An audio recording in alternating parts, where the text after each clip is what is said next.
লক্ষ্মী ভান্ডার দরকার নেই আমাদের জলের ব্যবস্থা করে দিই। সারা বছর সবই বছর চলে যাচ্ছে না, আর এত জল বেড়ে গেছে, সরি 15,000 টাকা হবে একটা ডাক্তারি করতে গেলে হবে কি?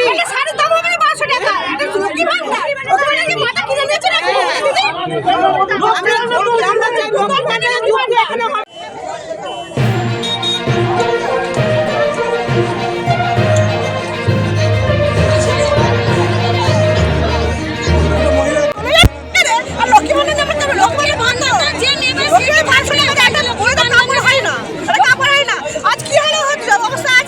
আমাদের কি চাই? লক্ষ্মী ভান্ডার চাই, দরকার নেই আমাদের জলের নিকাশি চাই, আমাদের সুস্থ থাকা চাই, এইটা সুস্থ জায়গা দরকার নেই। লক্ষ্মী ভান্ডার দরকার নেই, সারা বছর স্বামীর পয়সা খেয়ে আমরা চলে যাচ্ছি, আগে ছিল না।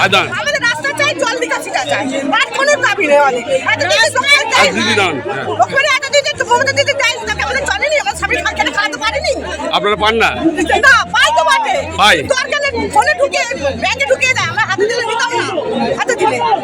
হাতে দিলে নিতেন না কেন? প্রশ্ন করতে আগে আগে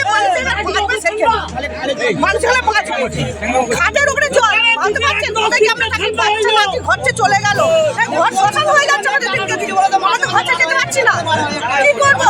খাটের উপরে বসে আমরা আছি, ঘরের ভেতরে সব থেকে খাটের উপরে জল উঠে আছে, তার উপরে ইট পেয়ে দিচ্ছি, তার উপরে তক্তা পেতে আছে, এইভাবে মানুষ থাকা যায় না? আপনি কোমরের মধ্যে জল এবার থাকা যায়? চলুন দেখবে, চলুন আমাদের বাড়িতে চলুন, আমি নিয়ে যাচ্ছি, মিথ্যে কি সত্যি দেখে দিচ্ছি, খাটের উপরে তক্তা পেয়ে দিচ্ছি। এই মাসেও তো লক্ষ্মী ভান্ডার ঢুকেছে।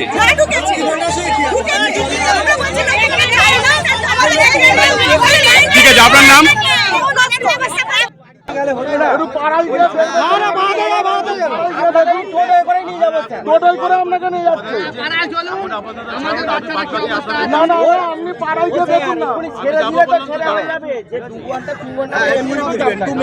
এমনিতে জাম থাকে, আপনি ভাবুন রাস্তায় কোনো গাড়ি খারাপ হয়ে গেল, কালকে তো 1.5 ঘন্টা জাম ছিল, কালকে 2 ঘন্টা জাম ছিল, কালকে থেকে আসে না 2 ঘন্টা জাম ছিল। যখন প্রথমে ওখানে যা পরিস্থিতি আছে, জলে জলময় আছে, এটা নিয়ে 20 বছর ধরে আমরা আটকে আছি। যেখানে উঁচু রাস্তা সেখানে উঁচু রাস্তা করলো, ঢালাই হয়ে গেল, যেখানে নিচু রাস্তা সেখানে নিচু রয়ে গেল। আমি বলতে গেলুম প্রধানবাবুকে বলতে গেলুম, প্রধানবাবু আমাকে বললো ওটা জেলা পরিষদের রাস্তা, জেলা পরিষদ কোথায় গেলে বাড়িতে ডুমজুর ওইখানে, সে কোত্থেকে এখানে এসে রাস্তাটা করলো? আমাকে উত্তরটা দিক, আগে উত্তরটা দিক আমাকে। রাস্তা হলে সবটা হতো, ওদিকটা শুধু হলো না, রাস্তা করে বিকল্প রাস্তা। আপনারা দরকার হলে চলুন, দেখবে, চলুন, আমাকে দেখলে বুঝতে পারবেন। পঞ্চায়েতে জানিয়েছেন?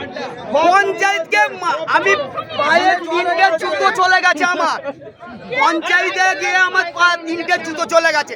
পঞ্চায়েতের রাস্তাটা বড় উঁচু হয়ে গেল সব জায়গা, ফোন তোলে না, আর কি বলবে? আমার পাড়া ভেঙে ঢোকাও না, পাড়াতে ঢোকাতে হবে।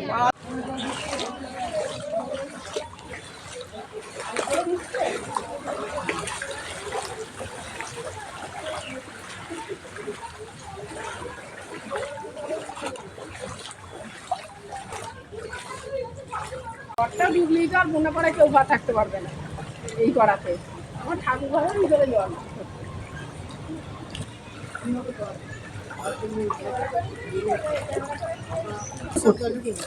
যে নিকাশি ব্যবস্থা, রাস্তা, ইলেকট্রিসিটি সব কিছু প্ল্যান হয়েছে। দাদা এখানে তো অবরোধ 2 ঘন্টা প্রায়, কি বলবেন? হ্যাঁ, ব্যাপার হচ্ছে এই অধিক বর্ষণে আমরা সকলেই আমরা অবগত যে এখানে অধিক বর্ষণে এবারে জুন মাস থেকে এত বৃষ্টি হচ্ছে। এখানে ইন্ডাস্ট্রি আছে, টোটালটাই জালাল ইন্ডাস্ট্রিয়াল কমপ্লেক্স, এই দুটো বুথে মানে সারা বছরই জল জমে প্রায় 6 মাস ধরে। আমরা দীর্ঘদিন ধরে আমাদের পরিবার এখানে সমস্যা, আজকে সেই সমস্যার জন্য আজকে এখানে মানুষ অবরোধ করেছে, তাদের দাবি ন্যায্য। এর জন্য আমি 2 বছর প্রধান হয়েছি। পঞ্চায়েত তার 6খানা মেশিন তার চলছে এখানে, কিন্তু পঞ্চায়েত এই গ্রামের লোকের দাবি যে পঞ্চায়েত কিছু কাজ করছে না। পঞ্চায়েত অলরেডি আমরা 6খানা মেশিন চলছে, এত অধিক বর্ষণ আমরা রাস্তা উঁচু হয়েছে করে দিয়েছি, সব করেছি, যেমন জল নিকাশি ব্যবস্থা সব বহাল করে রেখেছি আমরা। কিন্তু ইন্ডাস্ট্রিয়াল থেকে জল এখানে ব্যাক করে চলে আসছে, এখানে ইন্ডাস্ট্রিয়াল জল ব্যাক করে চলে আসছে। তার জন্য এখানে আমাদের যতক্ষণ না ইন্ডাস্ট্রিয়াল সেখান থেকে করছে কিছু করার নেই। ঘিরে বিক্ষোভ করছে না, ওটা তো মানুষের স্বাভাবিক, আমাকে ঘেরার কিছু, আমি মানুষের প্রতিনিধি, মানুষের কাছে এসেছি, ঘেরার প্রতিবাদ করে কি ব্যবস্থা নেবেন? না, আমরা চেষ্টা করছি। আমাদের পুত্র কর্মদক্ষ দলের সভাপতি সুবীর চ্যাটার্জি এসছেন এবং অবরোধ এখানে তুলে দেওয়া হয়েছে এবং সেখানে আমরা পাড়ায় যাচ্ছি, আমরা যেখানে যা করবো সেখানে চেষ্টা করবো। এরা বলছে পাড়ার সমাধান এখানেই মেটাতে হবে। না না, ওটা তো পাড়ার সমাধান আলাদা সমাজ জায়গা, ঠিক আছে, ওটা মানুষ তো তার দাবি করছে, কিন্তু আমরা আমাদের জায়গায় চেষ্টা করছি। এখন দেখতে যাচ্ছে, চলো।